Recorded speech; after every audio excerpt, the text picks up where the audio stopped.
What's going on, beautiful people? How y'all doing? Hope everybody's doing great, inshallah. Peace and blessings upon all of you. Today, we're answering maybe the most commonly asked question on all my social media. Actually, it's a series of questions, and they're all pertaining to how do I make my videos when it comes to Quran recitations. We're not talking about songs in this one. We're talking only Quran recitations. So let's get right into it. As you can see, I work off of a MacBook Pro. I'm not a Windows user. I use simply Apple products because that's the way to go. I used to use Windows back in the day, but when I started making videos and editing and all that, I jumped straight to the MacBook. Reason being, it's the most user-friendly. I love their the way their programs are made. I love their interfaces, and in my opinion, it's the best user experience for those people who are involved in any form of arts, whether you're a photographer and you want to edit pictures, whether you're a videographer and you make videos and you want something clean, something fluid to edit on. Apple is the way to go, in my opinion. Then again, to be fair, I haven't used Windows in ages, so I don't know any updates that they've had, and I've never actually used Windows to do any form of that kind of work. Moving on, the next thing that people ask me are, what programs do you use?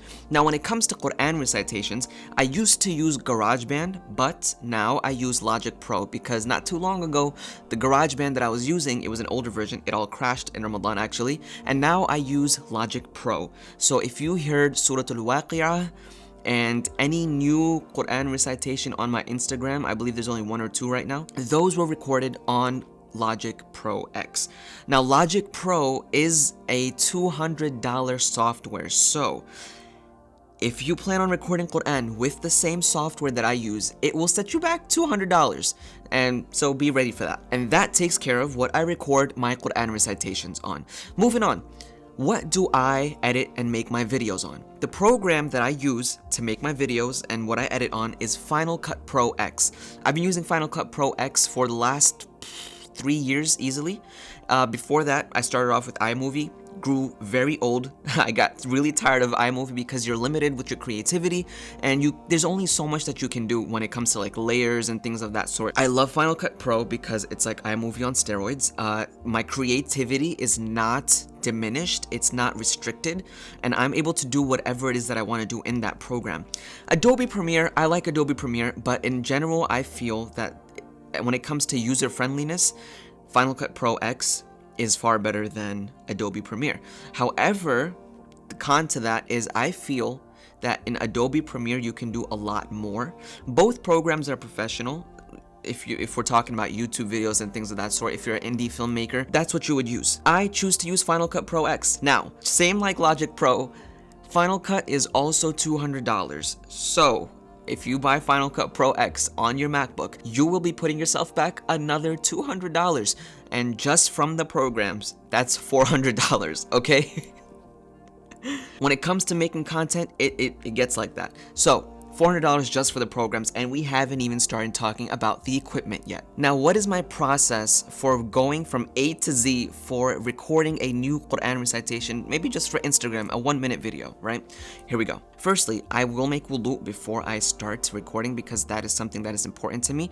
Even if I'm holding the Quran or not, I just feel there's more barakah in the act of me recording Quran to begin with, and for that reason I will have wudu not in just the recording, but when I'm shooting the video, when I'm editing the video, throughout the entire process, just to make that one minute video. Why? Because it is Quran related, and at the end of the day, it's for the sake of Allah subhanahu wa ta'ala, correct? So if I'm doing it for Allah subhanahu wa ta'ala, I want to do it as best as I possibly can, and that would be by me having wudu during the entire process of it. So I'll step in the booth, drop a recitation. It may take a few takes. It's rarely one take, but I try my best to do one take. Now check this out. After I've recorded the Quran recitation, I am not filming the video while I am reciting, meaning the videos that you guys watch, 95% of the time, I'm not actually reciting in that video. What I'm doing is lip syncing. The benefit of lip syncing is that you can go anywhere you want to record the video. So if I record the audio in my room, how am I going to record a video outside if I want nice scenery? There's no way to do that besides lip syncing. That's how music videos are made. That's how Quran recitations are made. I'm sharing this because when I first started out, I was blown away. I was like, oh my gosh, how is this person going outside and having this great audio. They're not having great audio. The fact is, they recorded in the studio booth, and from there on, they took the audio and they lip synced it in another location. Very smart, and also it's quite creative. So that is what I do. I take the audio and then I'm off to shoot the video. Majority of the time, I film the video in my room. If not, I go outside, find a nice location, and I shoot there. You guys may have seen certain different videos. For example, I recited verses about Ibrahim alayhi salam in Mecca once. I recorded verses about the Battle of Uhud on the mountain of Uhud. What else have I done? I recorded some stories of Musa alayhi salam with Fir'aun in Egypt, where the pyramids are, and over the supposed body of Fir'aun. So I like to, I guess this is from a more of a creative and like artistic point of view. I like to go to the location that is relevant for Quran, for the verses that I'm reciting, if it's possible. Anyways, step 1, record the recitation. Step 2, take the audio and put it onto your phone wherever you will be listening to the audio from. So how that works is when I go off to make the video, I take my camera, I take my phone, which now has the audio that I recorded. So obviously the audio gets recorded onto my laptop, and then from my laptop it goes onto my phone. Then when I'm recording the video, I play the audio on my phone and I just lip sync it. Now all that's pretty straightforward. Once I have finished recording the recitation, the audio, and I finished filming the video, it's time to edit now. First off, we gotta fire up Final Cut Pro and we open it up to start a new project. As you can see, I have 2 different templates set up if I'm shooting a video vertically or horizontally. So, meaning if I decide I wanna upload a video like this, horizontally, then I will use the horizontal template. If I decide that I want to upload a video vertically, then I would set up my camera on my tripod and shoot like this. And then I would use the respective templates that I've made. You do this one time, and the benefit of this is that once you do that, all you really do is you drag in the video and you swap out the translations rather than do all the work from A to Z all over again. Anyways, I digress. We fire up Final Cut Pro, and obviously the very first thing that we do is we throw in the video that we are working on. And right after that, we drag in the audio which we'll be working with, which is obviously the good Quran recitation that we recorded on the mic, which we lip synced to. Now the way that I go about syncing these two together perfectly is I will firstly expand and drag out the video and the audio. I'll expand it so that I can see the sound waves on both things easier and much more clearly. This helps me to line up the audios perfectly. But before you get lining, you have to figure out, all right, where's the beginning of the audio in the video and where's the beginning of the audio for the audio? And once you figure that out, you drag them close to each other, and now you can start lining it up. Now is when you look at the sound waves and you see, okay, this is definitely this plot, and you just drag it out and you line it up on top of each other and give it a quick listen to see if it sounds good. And if it does, boom, you have synced up your audio. If you can't hear one or the other, I like to leave my good audio at 0 decibels because that's where I will be using it the way it came out straight from the mic. And number 2, it may be that the camera audio is slightly lower or higher. So I will level it out to where it sounds relatively the same volume as the good audio. This way, when I'm listening to check if they're lined up, one is not overpowering or overblowing the other one out.